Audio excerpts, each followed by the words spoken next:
प्रधानमंत्री नरेंद्र मोदी के दक्षिण भारत में आध्यात्मिक दर्शन का पूरा अध्याय पूजा पाठ के साथ धनुषकोडी में समाप्त हो गया।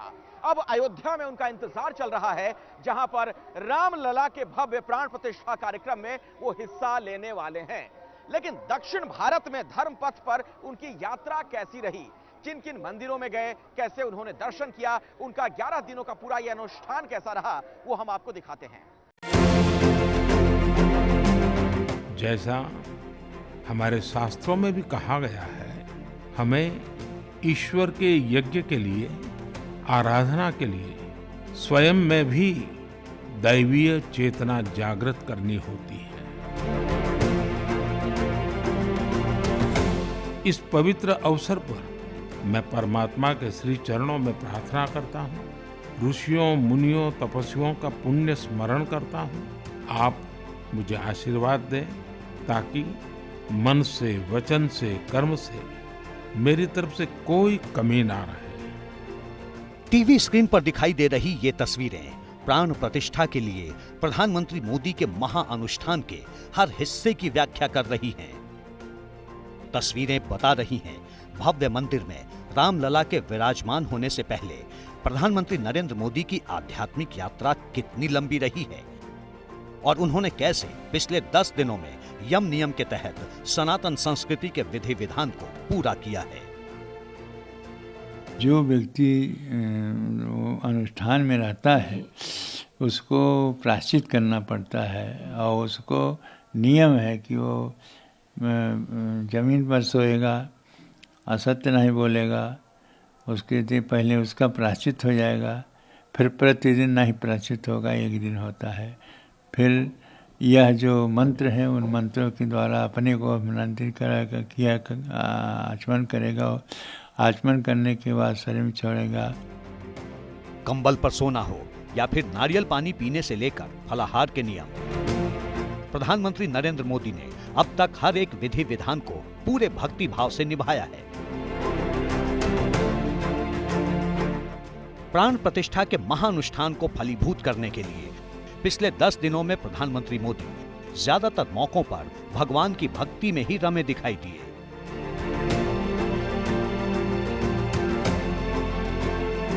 गायत्री मंत्र के जपना है, कोई मंत्र जपना पड़ेगा, जो होगा उनके मंत्र होते होंगे। इस तरह से सारी विधियां करना पड़ेगा वो जजमान को, इसको जजमान कहते हैं। और ये करना चाहिए था प्रधानमंत्री को, तो प्रधानमंत्री के प्रतिरूप में है कि संकल्प में पता चलेगा, प्रतिरूप में है कि उनके स्थान पर है या वो स्वयं है। 11 दिन के अनुष्ठान के तहत ही मोदी दान धर्म का काम कर रहे हैं। मोदी अन्न का दान कर रहे हैं, कपड़ों का दान कर रहे हैं।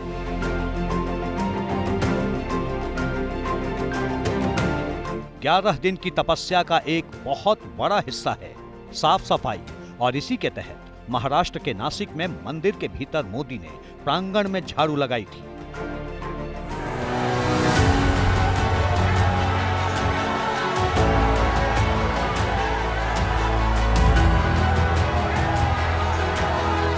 उत्तर से दक्षिण तक प्रधानमंत्री मोदी की आध्यात्मिक यात्रा भी प्राण प्रतिष्ठा के महाअनुष्ठान का ही हिस्सा है।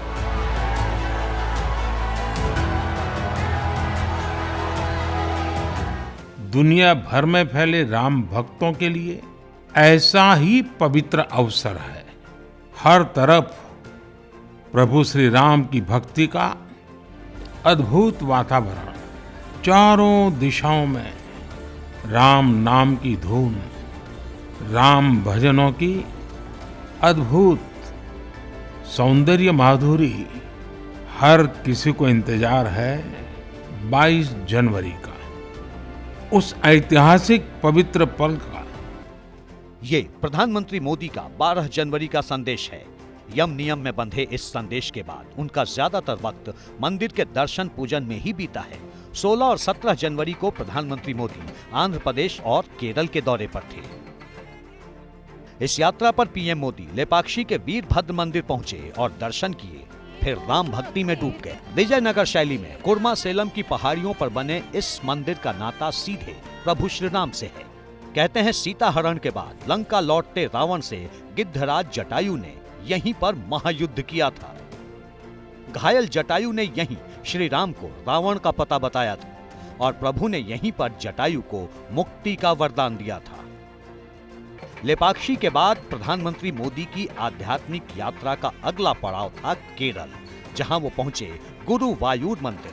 गुरुवायूर मंदिर में भगवान गुरुवायूरप्पन विष्णु के 8वें अवतार कृष्ण के बाल रूप में विराजमान हैं।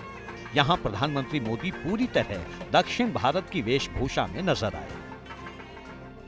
प्रधानमंत्री मोदी इसी दिन केरल के श्री रामास्वामी मंदिर भी पहुंचे, जिसका सीधा संबंध भगवान राम से है। 12 जनवरी से अब तक पीएम मोदी ने हर उस तीर्थ स्थल तक पहुंचने की कोशिश की है जिसका संबंध भगवान राम से है। रामेश्वरम और धनुषकोडी की यात्रा भी प्रधानमंत्री मोदी के इसी आध्यात्मिक भ्रमण का हिस्सा रही, क्योंकि रामेश्वरम में मौजूद रामानाथ स्वामी मंदिर न सिर्फ 12 ज्योतिर्लिंगों में से एक है, बल्कि मान्यता है कि जिस जगह मंदिर है वहां शिवलिंग की स्थापना खुद प्रभु श्री राम ने की थी। पहले तो माननीय प्रधानमंत्री जी को साधुवाद है, वो चाहते तो नहीं भी कर सकते थे, इसकी कोई ज़रूरत नहीं थी, लेकिन माननीय प्रधानमंत्री जी एक 140 करोड़ देशवासी की प्रतिनिधित्व करते हैं, भारत के प्रधानमंत्री हैं, इसके नाते सबको लेकर और उन्होंने एक आत्मसात करने के लिए, क्योंकि वो पल, वो क्षण, वो अवसर बार बार किसी को मिलने वाला नहीं था। प्रधानमंत्री के महाअनुष्ठान का बड़ा चरण पूरा हो चुका है। अब सबकी नजर सोमवार के कार्यक्रम पर है, रामनगरी की धरा पर, जब रामलला अपने दरबार में विराजमान होंगे। जैसे ही घड़ी का काटा दोपहर 2:30 पे आए, बबीता जी का दिल सास बहू साजिश के लिए मचल जाए। और ये है इनकी बहू, पूरे दिन ऑफिस की टेंशन हो जाए गॉन जब ये करें अपना फेवरेट शो फ्री टाइम पे ऑन। इनकी तरह आप भी देखिए अपना फेवरेट शो अपने टाइम पर और डाउनलोड कीजिए एबीपी लाइव ऐप अपने स्मार्ट टीवी पर।